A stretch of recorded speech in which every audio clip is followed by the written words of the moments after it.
sur un tout petit peu. Allez, Henri, on y va. Allez, voilà. C'est parti. Ouais. Ah ben voilà, c'est parti. C'est parti. Voilà, Ben voilà. c'est parti. Pauline nous fait des surprises. Bonjour. À tous. Voilà, il y a pour l'instant quelques participants. Il n'y a pas encore tous les participants qui s'étaient inscrits qui participent. Bonjour à tous. Bonjour Didier. N'hésitez pas à utiliser le chat pour nous dire bonjour, pour parler avec nous. On va présenter un peu la plateforme dans les prochaines minutes. On attend encore un tout petit peu. Les retardataires, il est 16, donc ça va. Ouais.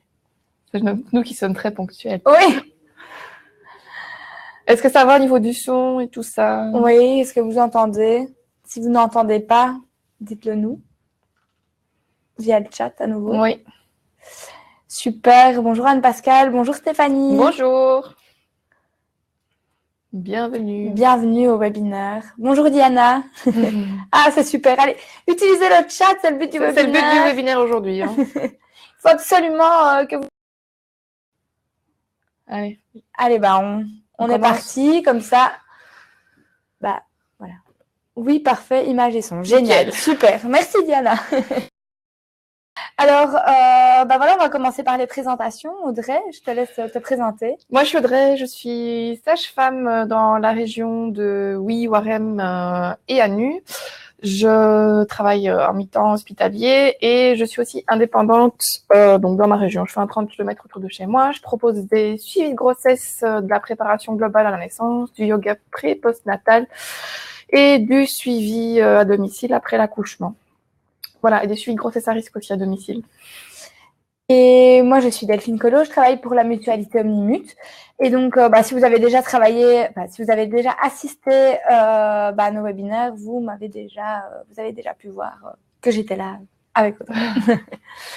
On va vous présenter un peu la plateforme parce que si c'est la première fois que vous participez à un webinaire, en fait, le but du webinaire, c'est quoi? C'est vraiment nous de vous aider, de répondre à vos questions. On a une présentation, on a un fil conducteur. Maintenant, c'est vraiment le but, c'est que vous nous posiez vos questions, donc via le chat. Le chat, c'est le bavardage en classe. Vous imaginez, vous êtes à une formation, une conférence, vous levez la main, vous parlez. Le chat, c'est ça. Donc, vous écrivez votre question dans le champ en dessous. Et donc, vous nous l'envoyez, comme ça, on peut y répondre en direct. Il y a aussi l'onglet questions. Donc là, l'onglet questions, c'est ma collègue Anne-Pascale qui y répondra. Donc, c'est des questions un peu plus en rapport avec votre dossier, des questions un peu plus complexes. Donc, nous, ce qu'on fait, c'est on vous invite à les mettre dans l'onglet questions. Donc, toujours via le champ en dessous. Comme ça, nous, on peut garder un historique. On essaye d'y répondre directement. Et si on n'y arrive pas, on vous répond. Après, on vous recontacte.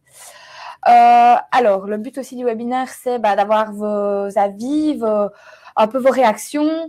Donc, c'est le but des sondages. Donc, on va lancer quelques sondages qui vont vraiment orienter le webinaire d'aujourd'hui avec Audrey. Vous le vouliez un peu plus,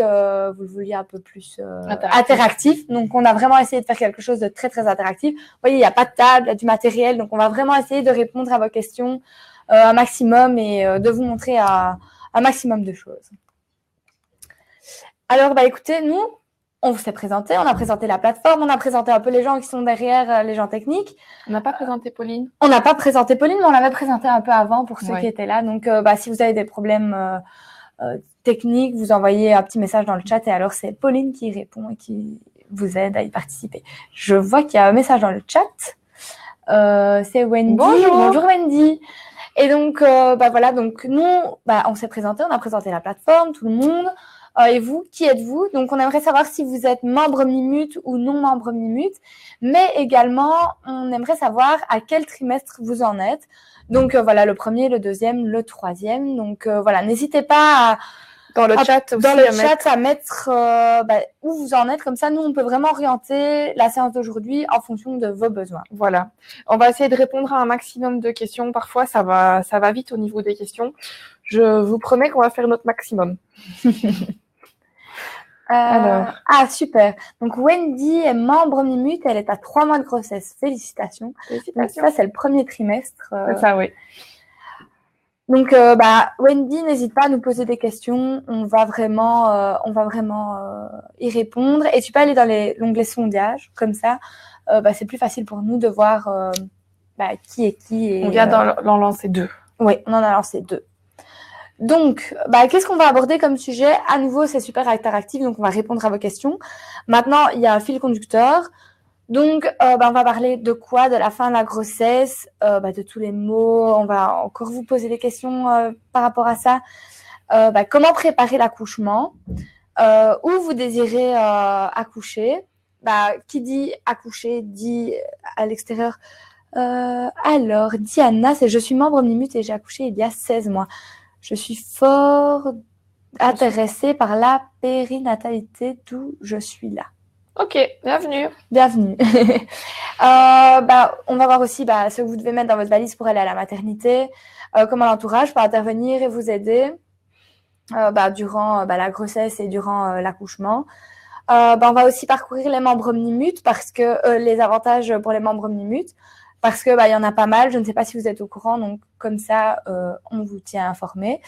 Alors, comme dans le précédent webinaire, on vous a mis un petit slide et donc la présentation va vous être envoyée avec le mail de remerciement.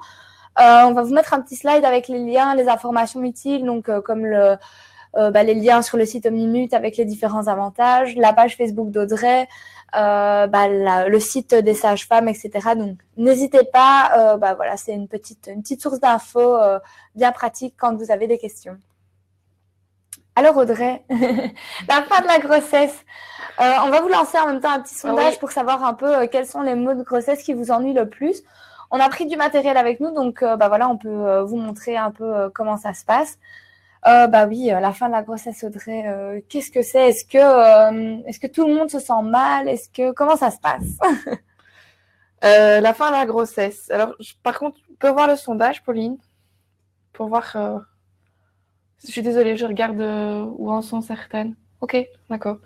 Plutôt au début de grossesse ou mi-grossesse en fait. Donc ici, on est plus sur la fin de la grossesse. Maintenant, si vous avez des questions concernant des petits mots ou des inquiétudes ou quoi, il ne faut pas hésiter. Si on a vraiment axé le webinaire sur la fin, mais s'il y a d'autres choses, pas hésiter à poser vos questions. Les mots, les grossesses qui vous ennuient le plus, vous pouvez quand même mettre, on va lancer un petit sondage avec les petits mots que vous pouvez avoir. On peut les avoir en début de grossesse et on peut les avoir mi-grossesse ou en fin de grossesse. Donc, il ne faut pas hésiter à y répondre. Je vois qu'il y a la fatigue. Voilà. Alors, il faut se reposer. Pas d'ingrédient miracle, malheureusement.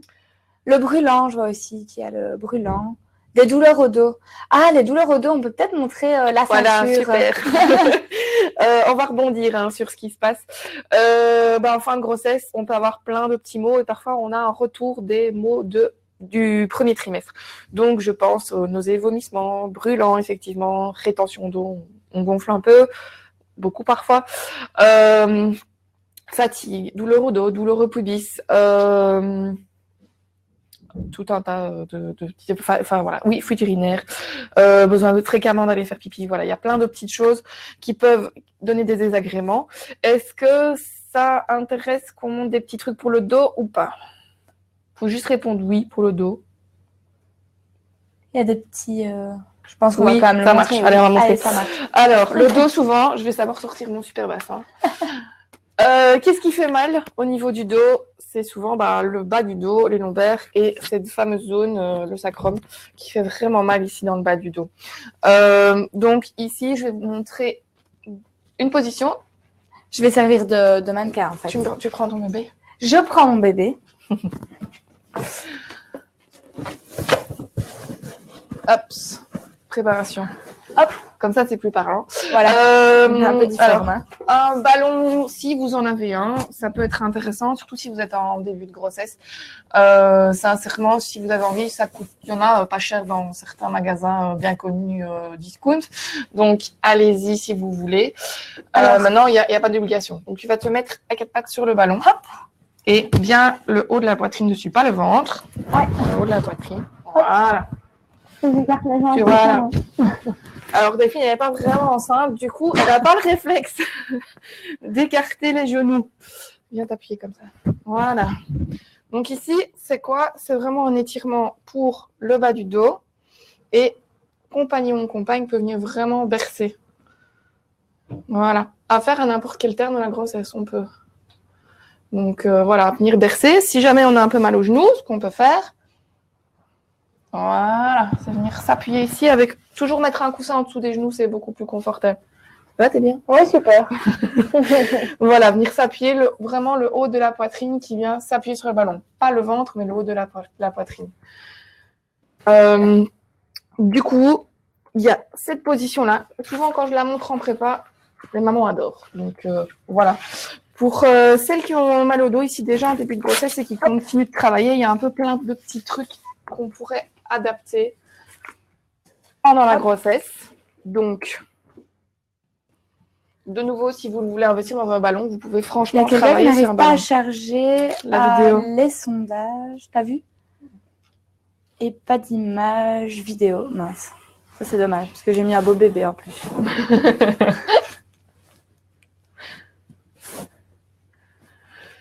Donc, je continue. Ouais. Pour celles qui ont mal au dos, qui travaillent assises la journée, un ballon, ça peut être une bonne façon de se tenir droite, en fait. On ne peut pas tricher sur un ballon. Pourquoi? Parce que si on se campe comme ça, on tombe. Donc, on n'a pas le droit de tricher. On est obligé de se tenir droite. Et c'est vrai que du coup, on peut un petit peu faire bouger son bassin quand on a mal dans le bas du dos. Et tu me disais vraiment, c'est le bas du dos. C'est souvent la zone où il y a le coccyx, en fait. Non, les lombaires. Les lombaires. Le sacrum, les lombaires. Donc, la fin de la colonne vertébrale. C'est un bassin. La fin de la colonne vertébrale avec ici le sacrum. C'est souvent toute cette zone-ci qui est plus mise en tension pendant la grossesse. Et la fameuse ceinture. Ah oui, tu tiens, je montre la ceinture. Ah oui, je tiens à ce que tu montres la ceinture parce que ça, c'est miracle. Alors, ça, c'est une ceinture qu'on peut acheter sur Internet quand on a fort mal au dos, soit en fin de grossesse, soit durant toute la grossesse, qui va vraiment ici soutenir au niveau lombaire. Donc, le but de la ceinture, c'est de venir soutenir. Ce qui est important, l'erreur qu'on fait souvent, et je vais le montrer, c'est de la mettre... Hop, c'est ton micro. Hop, merci.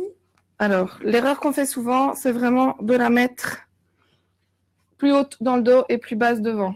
Or, ici, ça ne soutient pas. Ce qu'il faut vraiment, en fait, c'est que ça vienne sur le sacrum, donc bien bas, jusque sur la symphyse pubienne, donc ici, et de venir serrer quand on a un peu mal. Alors, quand c'est pas peut-être, il y a peut-être des copines qui en ont acheté, donc avant d'aller en acheter, je propose toujours de regarder en occasion aussi, demander à la sage-femme si elle en a, de la tester chez une sage-femme ou chez une amie ou autre avant d'investir. Voilà. Donc vraiment, elle doit être bien mise droite. En fait, elle a le micro, donc du coup, c'est un peu casse-pied. C'est un peu compliqué. Voilà, c'est mieux.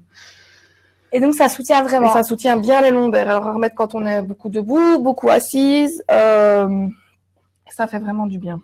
Mais après, il ne faut pas l'utiliser tout le temps parce que tu me disais que ça faisait... Il y avait un problème au niveau des abdos. Des abdos. Donc, en fait, on n'utilise plus beaucoup ces abdos. Donc, ce qui est pris, c'est 30 €, plus ou moins. Si c'est pour une première grossesse, c'est qu'on souhaite avoir différents enfants, ça peut être un bon investissement. Sinon, je dis, non, il faut toujours bien demander à des copines ou quoi, ça peut être sympa. On peut se l'emprunter. Il y a différentes tailles.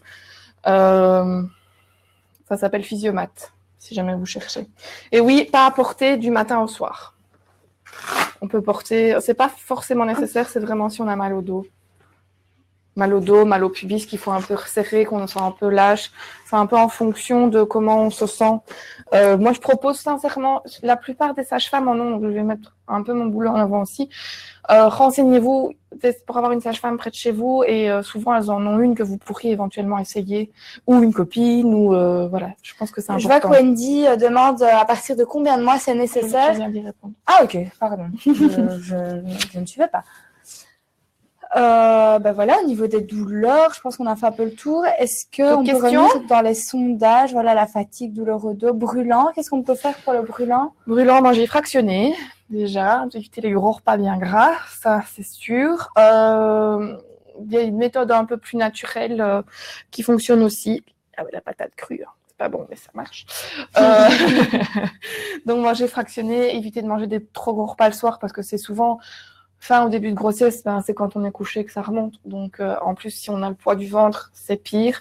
Donc voilà, essayez vraiment de fractionner les repas, boire de l'eau, éviter le yaourt le soir, donc éviter le produit laitier parce qu'en fait, ça apaise sur le moment même, mais ça fait réaugmenter énormément l'acidité les heures qui suivent. Donc en fait, c'est pire. On soulage pour quelques minutes, quelques instants, et puis après, ça remonte et c'est pire. Bon. On a parlé de plus ou moins tous les mots qui vous intéressaient pour l'instant. Donc moi, je propose de passer au point suivant qui est la préparation à la naissance. Donc, est-ce que vous avez déjà entamé une préparation à la naissance et comment, laquelle méthode vous avez décidé de suivre? Donc, on va les parcourir avec Audrey et je pense que tu donnes peut-être une liste qui est non exhaustive, on va dire. Oui. Donc, il y a plein de types de préparation à l'accouchement. Nouveau, je vous renvoie vers un personnel compétent près de chez vous, une sage-femme, éventuellement kiné s'il n'y en a pas. Parce que et je pense à une sage-femme, pourquoi? Parce que la sage-femme, elle va venir aussi chez vous après l'accouchement pour ce qui est pesée de votre bébé et tout ça. Donc ça peut être vraiment chouette d'avoir la même personne qui vous suit avant la grossesse, éventuellement pendant l'accouchement, parce que des sages-femmes qui se déplacent à l'hôpital pour accompagner pendant l'accouchement, ou encore si vous souhaitez accoucher ailleurs qu'à l'hôpital. Donc voilà, choisir une sage-femme proche de chez soi. Vous pouvez aller sur sagefemme.be pour en trouver une. Je pense que c'est important. Et comme ça, vous gardez la même personne de confiance pendant la grossesse et après quand bébé est là. Et moi, ce que je voulais vous dire, c'est que je ne connaissais pas du tout la profession de sage-femme avant. Et moi, à force de parler avec Audrey, je me rends compte que c'est vraiment une manière moins médicalisée de suivre une grossesse. En fait, c'est beaucoup plus proche de l'humain, beaucoup plus personnalisé, je veux dire ça comme ça, parce que la sage-femme, vous parlez avec elle, il y a un dialogue et indéniablement, il y a une relation qui se fait. Et donc, comme je vois Diana Riadotel qu'un accompagnement sage-femme, c'est super, mais voilà, maintenant, c'est vraiment un choix personnel. Oui. Et maintenant, ça permet vraiment un suivi non médicalisé. Et je trouve que c'est assez sympa de pas tout le temps aller à l'hôpital, etc. Je trouve ça vraiment chouette. Et donc, je ne sais pas si vous avez vu les sondages du coup qu'on a lancés concernant la préparation et préparation aquatique. Ouais. Tu sais passer au diapo? Oui, pardon. Il y a plein de types de préparation à l'accouchement. Donc ici, je peux les citer, mais il y a le chant prénatal, Bonaparte, la prépa affective, la prépa globale, l'aptonomie, l'hypnose, la préparation en piscine, la sophro, le yoga, accouchement en pleine conscience. Voilà, il y a vraiment plein de choses qu'on peut faire. Et je vois qu'on a une question de Stéphanie. À partir de quand doit-on réfléchir à une préparation à l'accouchement? Est-ce imaginer qu'il va m'en parler? Le temps passe à une vitesse folle. Maintenant, ça, j'imagine. Moi, je pense que la prépa, il faut la commencer quand même relativement tôt. En tout cas, se poser dans le premier trimestre, savoir plus ou moins ce qu'on souhaite faire comme type de prépa. Parce que un type de prépa ne correspond pas forcément à tout le monde. Il y en a qui ont envie de connaître autre chose, donc qui vont se diriger par exemple vers l'aptonomie. Il y en a qui ont peut-être besoin d'un peu plus de contrôle ou de comprendre les choses et qui vont se diriger vers la globale. Il y en a qui ont besoin de bouger, donc qui vont faire du yoga ou de la prépa aquatique. Je pense que c'est très personnel. Et alors, il y a des hôpitaux qui conseillent de commencer vers 30 semaines, mais je pense aussi que la prépa, ça démarre à partir du moment où on a plein de questions. Et que du coup, on se dirige vers une sage-femme. Et alors, vous pouvez franchement regarder moi je renvoie toujours à ce site-là parce qu'il est quand même très très bien fait, sagefemme.be, où vous avez une liste des sages-femmes proches de chez vous avec leur spécialité. Donc, il y a un trop grand manque d'infos. De plus en plus, par rapport à mon premier enfant. Oui, c'est vrai. Et du coup, c'est vraiment super important en fait d'avoir une personne de confiance. Faites des recherches par rapport à ce qu'il y a autour de chez vous. Moi, je dis souvent que la prépa, elle commence à partir du moment où on souhaite la faire. Donc, c'est vraiment... à nouveau, c'est vraiment un choix personnel. Certains gynécos proposent d'en faire. Et alors qu'il y a des sages-femmes dans l'hôpital où on va accoucher qui en proposent, soit en groupe, soit des individuels. Mais parfois, il y a des gynécos qui n'en parlent pas. Donc ça, c'est super important. Wendy demande si à 3 mois, c'est déjà nécessaire d'être suivi par une sage-femme. Ça peut. Moi, je trouve que oui, comme ça, il y a déjà une relation de confiance qui s'établit. Et si parfois, je sais que c'est pas pour jeter la pierre du tout, mais chez un gynéco, on n'a peut-être pas forcément le temps de poser toutes ces questions parce que ça va vite, parce que on arrive, on a oublié de les noter. Donc, à se dire qu'après, la semaine qui suit, on a rendez-vous chez la sage-femme ou les 15 jours qui suivent, et parce qu'on n'a pas su poser toutes ces questions, ça peut être intéressant. Comme ça, on peut vraiment prendre le temps. C'est aussi un temps pour soi, son bébé, son compagnon. On peut venir avec ses enfants si on a des aînés. Voilà, on peut vraiment faire ce qu'on veut. C'est vraiment établir une communication aussi autour de la grossesse. C'est vrai qu'il y a certaines préparations qui mêlent le conjoint. Oui. Il y a je pense à l'autonomie. Il faut absolument qu'il y ait un accompagnant, par exemple. Et ça, si on souhaite une préparation en autonomie, il faut la commencer très tôt dans la grossesse. Est-ce que tout le monde sait ce que c'est l'autonomie? Parce que moi, personnellement, quand j'ai vu le mot, je me suis dit, oula, atchoum, qu'est-ce que c'est? Je vois qu'il y a des gens qui sont en train de réagir. Non? Oui, voilà, tu vois, j'ai bien fait de poser la question, hein, parce que l'autonomie... Je suis pas tout à fait impartiale par rapport à l'autonomie parce que je suis en pleine formation. Donc, l'autonomie, c'est une mode de préparation. C'est pas seulement une mode de préparation à l'accouchement et à la naissance. C'est un accompagnement affectif pendant la grossesse, pendant la naissance et jusqu'après la naissance. Donc, voilà, c'est vraiment quelque chose qui peut être très intéressant à vivre au niveau affectif. Donc, ça doit se faire absolument en couple ou avec une personne qui accompagne, qui sera là aussi plus tard dans la vie de l'enfant. Normalement, c'est ce que je viens d'apprendre en tout cas, ça se fait, on peut le faire dès qu'on est enceinte. Donc voilà, dès qu'on sait qu'on est enceinte. Oui, je vois Isabelle qui dit, on m'a dit pas après 21 semaines. On m'a dit, en fait, on peut pas, l'autonomie, on la commence pas après le 7e mois de grossesse, mais on peut le commencer à tout moment pendant la grossesse. Et pas toute seule, effectivement. Ouais. Alors, Diana, qu'est-ce que tu veux dire par là? La lecture aussi. Ah oui, la lecture aussi. Il y a plein de livres, hein, effectivement. Ça aide beaucoup. Je propose qu'on passe au point suivant. Donc, on va vous lancer un petit sondage aussi pour savoir où vous désirez accoucher. Donc, c'est quand même... c'est un choix qui va vraiment orienter le type de suivi, en fait. Est-ce que vous désirez accoucher dans un hôpital, à la maison ou alors dans une maison de naissance? Audrey, est-ce que tout le monde peut décider d'accoucher chez lui ou dans une maison de naissance? Toutes les grossesses, malheureusement, ne doivent pas accoucher à domicile ou en maison de naissance, parce que dans le cas où on développe une pathologie pendant sa grossesse, non, on ne peut pas. Donc, il y a certains critères, c'est vraiment super important de les suivre, et les sages-femmes alors vont dire si oui ou non on rentre effectivement dans des critères dans ce cas-là pour aller pour je vais y arriver, je trouve plus mes mots. Ça va aller. C'est le stress qui retombe, ça va bien se passer. Ça va aller. Et du coup, il faut que tu arrêtes de regarder le chat un petit peu. Donc voilà, on rentre dans certains critères quand on veut accoucher en dehors de l'hôpital. Donc à partir du moment où on développe une pathologie, on peut pas. Ok. Donc n'hésitez pas à aller dans le sondage. Diana disait, donc d'abord Isabelle, on sent déjà bien le bébé avant. C'est pour ça qu'on me l'a déconseillé avant 21 semaines. Oui, je sais, c'est ce qu'on dit. Mais je suis pas tout à fait impartiale. Moi, je suis à l'aube de ma formation et je viens d'apprendre. Effectivement, moi aussi, j'avais dans ces croyances qu'on les commençait dès qu'on sentait le bébé bouger. Mais on peut percevoir beaucoup de choses avant ces 21 semaines. Donc, on peut vraiment, l'autonomie, on peut commencer dès qu'on est enceinte, dès qu'on sent qu'on est enceinte, qu'on a envie de le faire. Parce qu'il y a des séances un peu particulières. Je ne sais pas si je réponds à la question. C'est pas uniquement sentir son bébé bouger, en fait.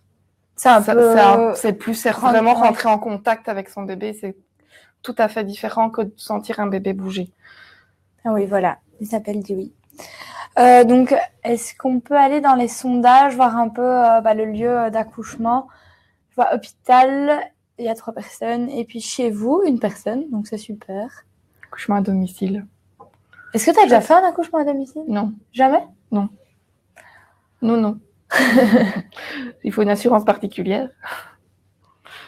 On qui dit, bah, je vois qu'il y a 3 personnes qui vont aller à l'hôpital, donc la valise de la maternité, je suppose que c'est quelque chose qui vous intéresse quand même. Savoir ce qu'il faut mettre dans le sac pour vous, pour bébé. Comment ça se passe, Audrey, au niveau de la valise parce que moi, quand je pars en vacances, la valise, c'est une question. Hein.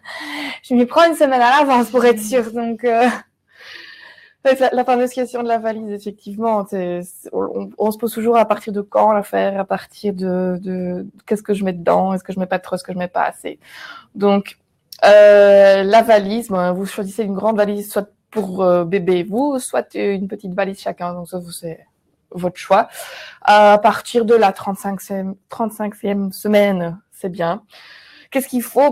Pour vous, dites-vous que l'hôpital va vous fournir des bandes hygiéniques, mais des bonnes grosses bandes hygiéniques qui sont peut-être pas très confortables, donc vous pouvez vous prévoir un paquet peut-être un peu plus confortable ou lavable selon vos convictions. Des essuies, du linge de toilette, des affaires de toilette, des vêtements confortables. Je dis confortable parce qu'on a encore un peu du ventre, parfois il y a une cicatrice, où il faut vraiment qu'on se sente à l'aise. Je pense que c'est super important. Donc même si on reçoit plein de gens dans la chambre, c'est quand même super cool de se sentir bien là-bas. Je pense en plein été, une robe c'est très bien. Hein. Il y a des robes d'allaitement qui sont très bien. Donc si vous souhaitez allaiter, vous pouvez aussi prévoir une petite crème pour les seins pour éviter les crevasses. Vous pouvez prévoir les coussines d'allaitement parce que toutes les maternités n'en ont pas. Votre coussin d'allaitement, hein, j'en parle parce que ça non plus, les maternités n'en fournissent pas. Je veux pas faire du marketing et faire pousser à acheter les gens, mais sincèrement, c'est très confortable.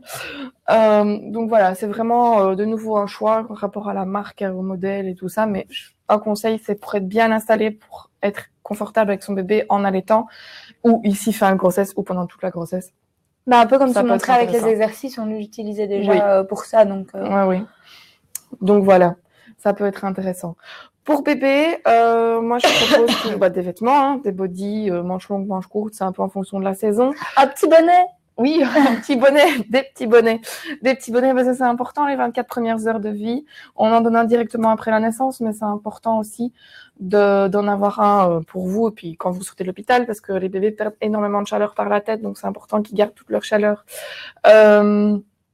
Des vêtements, des linges, il y a un paquet qui est fourni à la maternité. Et la plupart des maternités aussi fournissent un petit kit de marques bien connues pour les savons. Donc ça, c'est aussi une question de conviction. Il y en a certaines qui préfèrent le bio des produits naturels et qui donc du coup, il faut apporter vos propres produits. Je vois qu'Isabelle nous demande si on doit prévoir différentes tailles pour les bodys. Ah oui, ça c'est vrai, c'est la question. Moi, je déconseille d'avoir trop de 50, donc de taille naissance. Parce qu'à part si on fait vraiment un petit bébé, ils les mettent pas souvent. Donc du 1 mois, c'est bien. Parfois, c'est un petit peu grand, mais du naissance, ils mettent quand même pas beaucoup. Parce qu'ils grandissent vite, les bébés. Elle dit certains bébés sont plus grands que d'autres. En fonction du poids du bébé avant l'accouchement, peut-on prévoir si c'est taille 0 ou taille 3? Taille 0, donc taille 0, c'est naissance. Et puis taille 1, c'est 1 mois, quoi. Donc moi, je conseille plus de 1 mois que du taille 0. Et oui, est-ce qu'on sait décider ça en fonction de la formation du poids du bébé avant l'accouchement ou... Il y a toujours, on donne toujours une approximation du poids, donc ça peut être 3,5 kg et on peut dire qu'un bébé va faire 3,5 kg mais qu'il naît à 3 kg ou à 4 kg. Donc on a toujours une approximation. Maintenant, je dis toujours, c'est peut-être bête, mais les chiens font pas des chats et en général, il faut un peu, on sait la corpulence qu'on a et souvent on a un bébé de plus ou moins sa corpulence. Ok. Sauf quand on a un mari très grand et qu'on est toute petite. Parce que parfois ça arrive aussi. Oui, c'est vrai que je suis pas très grande. Je prendrai des tailles 0. Est-ce que vous avez des questions concernant la valise de la maternité? On peut y répondre, n'hésitez pas vraiment. Mais on peut y revenir après aussi. Oui, hein. Joanne, Pascal. Ah oui, c'est vrai. C'est vrai qu'on y reviendra après, mais on a un espace bébé Omnimute Shop, donc où vous pouvez vraiment retrouver un espace dédié à la maternité et au bébé. Donc voilà, vous pouvez consulter ça. Maintenant, il y a une slide, donc vous pourrez cliquer sur le lien. Et, ouais. Voilà. Je vois Isabelle qui demande si les linges sont fournis par la maternité. Il y a un paquet de linge fourni, oui. Un seul? Un seul. Mais maintenant, si c'est maintenant, on reste 2 ou 3 jours à la maternité. Donc, il y a rarement besoin de plus. Donc, voilà. Après, par sécurité, mais bon, on ne les jettera pas. Je pense qu'on va les utiliser, les linges. Vous repartez avec. Hein. Alors, voilà, une question qui revient souvent aussi, c'est comment l'entourage peut-il intervenir? Parce que c'est vrai que c'est un gros travail pour la maman et l'entourage a souvent envie d'aider la future maman. Donc, est-ce que on vous lance un petit sondage, est-ce que vous avez déjà pensé à vous appuyer sur votre entourage pendant la grossesse ou à la fin de la grossesse? On va un peu aussi aborder comment l'entourage peut aider, parce qu'il n'y a pas que les cadeaux, en fait, Audrey. Qu'est-ce que l'entourage peut faire, en fait? L'entourage peut faire plein de choses. Donc, on va parler, il y a l'entourage proche, donc le compagnon, la compagne de vie. Donc... Oui, voilà, exact, Diana. Tu es pile là où on voulait vous amener. Exactement. Oui, voilà, en faisant la vaisselle, les repas, le repassage. Voilà, c'est ça. Donc moi, je privilégie toujours l'aide aux cadeaux. Pourquoi? Parce que parfois, fin de grossesse, on est extrêmement fatigué. Si c'est d'un 2, 3 ou enfin un 4e bébé, parfois, il faut gérer les aînés, il faut gérer tout le reste et l'arrivée de ce nouveau bébé. Donc, que peut faire l'entourage? C'est vraiment aider dans le quotidien. Donc, soit pendant la grossesse, soit toute fin de grossesse, soit vraiment juste après l'accouchement. C'est hyper important de prendre du temps pour soi, de prendre du temps pour son bébé tant qu'on peut, tant qu'on sait se faire aider. Il y a plein de choses, on va en parler à titre service. Il y a vraiment dire, par exemple, post-accouchement, à la maison, ok, tu peux venir à la maison nous voir, mais au lieu d'apporter des fleurs, un doudou, des fleurs ou autre chose, tu m'amènes une bolo, une soupe, des légumes déjà prédécoupés, blanchis. Voilà, tout ça, ce sont des petites choses que je trouve qu'il faut mettre en place pour l'avenir de son bébé. Je sais pas s'il y a des amatrices de sushi, mais si, on peut pas non plus. Non, il n'y a pas... Après. Après, oui. Si, après, on peut. Ah, ça. Après, on remange tout ce qu'on veut. Sauf de l'alcool. Mais ça, on en parlera dans le prochain. Oui. Mais ok. Voilà, je ne sais pas si vous avez d'autres questions concernant l'intervention de votre entourage. On peut y revenir aussi, ne vous tracassez pas. Donc, on vous a mis un petit slide. On met un petit slide parce qu'il y a aussi tout ce que peut faire papa. Oui, donc, voilà. Soulager les douleurs pendant l'accouchement ou fin de grossesse, comme j'ai montré. Faites-vous masser par votre compagnon, votre compagne. Pas toujours des doudous, un peu d'huile de massage pour la maman, s'il vous plaît. Il y a des bons aussi qu'on peut offrir avec des massages ou ce genre de choses. C'est vrai. Ça fait du bien. Et alors, prévoir le retour, comme je disais, si vous avez un gros congèle, c'est souvent ce qui passe à la trappe quand on a un bébé, c'est de manger et de faire à souper. Parfois, on va qu'à ses occupations, on prend sa douche, on allait, on essaie de manger, son bébé, il faut réallaiter, enfin voilà. Et il y a plein de choses à mettre en place. Et parfois, on regarde sa montre, il est 4 heures, on n'a pas encore mangé. Et c'est important quand même de prendre du temps pour manger. Du coup, si on a un plat qu'il faut juste réchauffer, c'est plus quand facile. Même beaucoup plus simple. C'est vrai. On a parlé de ce que l'entourage peut faire, mais il y a aussi vous aider. Donc, il faut savoir qu'il y a une prime de naissance qui est accordée, qui est de 300 €. Il y a également un chèque cadeau naissance, donc de 40 € donc chez Omnimute. Donc, justement, pour profiter de cet espace bébé qui vous offre une large gamme de produits spécialisés, on vous offre 40 € qui sont valables 1 an sur le matériel. Mais il faut aussi savoir que il y a énormément de produits qui sont destinés à la location. Et si vous êtes membre Omnimute, le premier mois est gratuit. Donc, je pense notamment au tire-lait ou là, le pèse-bébé, par exemple. Là, vous pouvez les louer chez Omnimute Shop et donc, c'est gratuit pendant 1 mois. Donc, il y a également les titres-services. Donc, comme on disait, c'est vrai qu'on peut compter sur les titres-services pour nous aider quand on revient à la maison ou à la fin parce qu'on est vraiment crevé, parce qu'il y en avait plusieurs qui étaient fatigués. On l'a vu dans le sondage, donc voilà, elles sont fatiguées, elles ont besoin d'aide. Faut pas hésiter à compter sur les titres-services. Je pense qu'il faut pas avoir peur de se faire aider quand on en a besoin, parce que justement, la fatigue, le seul moyen de récupérer, c'est de dormir en fait. Oui. Il y a aussi un avantage pour la contraception, donc ça c'est plutôt pour l'après. Et j'en profite pour poser une question à Audrey. Je parle de contraception. C'est une question qui est pas venue et je suis quand même un peu étonnée qu'elle ne vienne pas. Mais bon, voilà, c'est peut-être un peu gênant, donc c'est pour ça que vous ne la posez pas. Mais moi, je la pose, voilà. Je n'ai plus peur, je pose toutes les questions en direct. J'ai enlevé toutes les qui tournaient autour de la grossesse et de l'accouchement.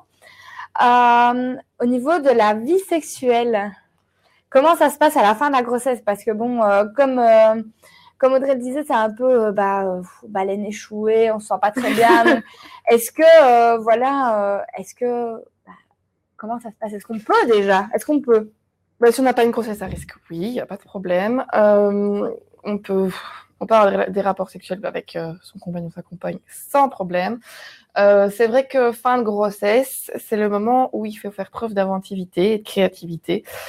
C'est pas toujours simple, effectivement. Donc, il faut communiquer. Le ventre, il faut communiquer, effectivement. Et alors, fin de grossesse aussi, il faut se dire que parfois on a une baisse de libido parce que de nouveau on a une ressurgescence des symptômes du premier trimestre. Donc il peut arriver que vraiment fin de grossesse on n'ait pas envie. Maintenant il faut savoir que toute fin de grossesse, quand on a atteint le terme, quoi, un bébé qui tarde d'arriver, que faire l'amour ça donne des hormones qui peuvent effectivement aider à donner des contractions pour l'accouchement. Un peu. Du coup, si bébé tarde à arriver, on n'hésite pas. Voilà, je ne sais pas si on répond quand même à vos questions, si tout se passe bien. Si... C'est vrai, Isabelle, il y a aussi les 100 € offerts pour préparer la naissance, c'est vrai. Et en fait, je ne l'ai pas remis ici parce qu'on en avait parlé lors du premier webinaire. Mais c'est vrai qu'à la fin, si vous ne l'avez pas utilisé au début, vous pouvez l'utiliser à la fin. Donc, voilà, n'hésitez pas. Voilà, on arrive à la fin, on touche à la fin du webinaire là.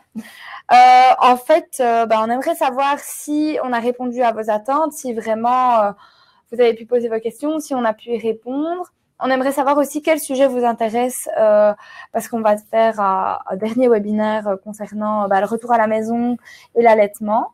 On vous laisse aussi du temps pour poser les questions qu'on n'a peut-être pas abordées pendant la présentation. Oui. Donc, n'hésitez pas vraiment à nous poser vos questions. Allez-y. Allez-y, on est là.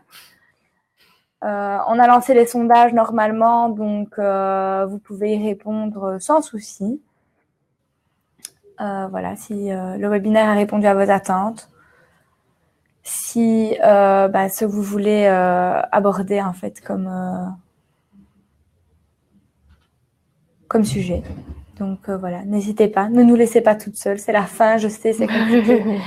Ça fait 39 minutes, on vous avait promis 45 minutes, donc on est super en avance. Mais n'hésitez pas à poser vos questions, on est vraiment là pour y répondre. Non, il n'y a pas de questions pour l'instant. Je pense qu'il faut qu'elle descende. Pauline, est-ce que tu sais descendre? On ne voit pas les questions. Voilà, les aliments à privilégier lors d'une grossesse, alimentation interdite. Wendy, je propose, on peut y répondre oralement, oui, mais est-ce que tu pourrais nous envoyer ton adresse email dans le chat peut-être, Pauline? Dans les questions. Ou dans les questions. Dans les questions comme ça, moi je peux te réenvoyer la première vidéo. La première vidéo. Et donc, on y répond un peu plus en détail. On peut y répondre parce qu'il reste du temps. Donc, je vais y répondre. Hein. Ouais. Les aliments privilégiés, c'est une alimentation saine. Simplement, alors l'alimentation, tout ce qui est interdit, ça dépend si on est immunisé contre la toxoplasmose ou pas. Donc, si vous n'êtes pas immunisé contre la toxoplasmose, c'est éviter tout ce qui est fruits et légumes crus. Ça c'est super important, donc soit bien les laver, soit carrément les éviter. Donc on peut cuire ces légumes sans problème, ou alors les légumes épluchés. Et alors on évite aussi de manger de la viande crue, donc adieu carpaccio, adieu poulet américain, par exemple. Donc, et sa viande normalement c'est bien cuite. Maintenant la toxoplasmose elle est éliminée à partir de 60 degrés. Mais ça dépend si vous êtes immunisé contre la toxo ou pas. Donc ça, c'est à voir. Et si c'est bien lavé, il faut bien laver alors, c'est tout. Si c'est bien lavé, ça va.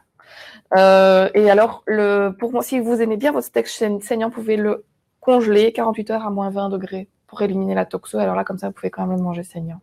Et alors, à éviter aussi, les fromages à base de lait cru. Donc, prenez bien du fromage à base de lait pasteurisé. Et les sushis, le poisson cru ou les crustacés crus, super important.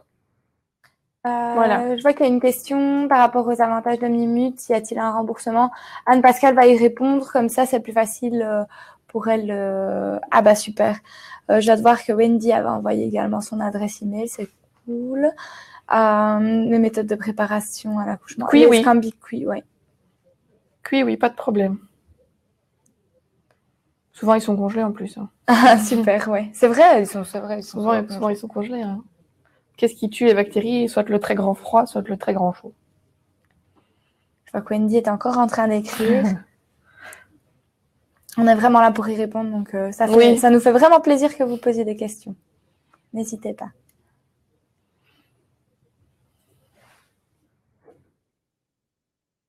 Les légumes et les fruits congelés doivent... Non, ils sont déjà lavés. Hein. Et puis, ils sont recuits. Ouais. Donc, non. D'autres questions? Par rapport aux avantages Omnimut, je laisse toujours Anne-Pascale répondre. Sondage, on peut voir si ça a répondu aux attentes. Est-ce que ça a répondu? C'est génial, merci. Ok, super. Bon. Bon, bah voilà, si vous n'avez plus de questions, bah, on va vous laisser profiter de votre grossesse. Vous reposer parce que vous étiez fatigué. Et bah voilà, un grand merci d'être venu. Merci. Et puis, le prochain webinaire se déroulera le 23 mai, donc notez-le dans votre calendrier. Ce sera sûrement le même horaire, donc midi-quart, 1h, donc 45 minutes. Oui, c'est le retour à la maison et l'allaitement. Dans les slides aussi, si vous êtes membre Minimut, on vous a mis le calendrier des mises en paiement des indemnités de maternité. Comme ça, vous avez toutes les dates où vous serez payé. Et vous retrouvez également les liens et les informations utiles. Donc, vous le recevrez dans l'email de remerciement. Donc, un grand merci à vous d'avoir participé et on vous dit à bientôt, du coup. Un grand merci. Au revoir. Merci à tous.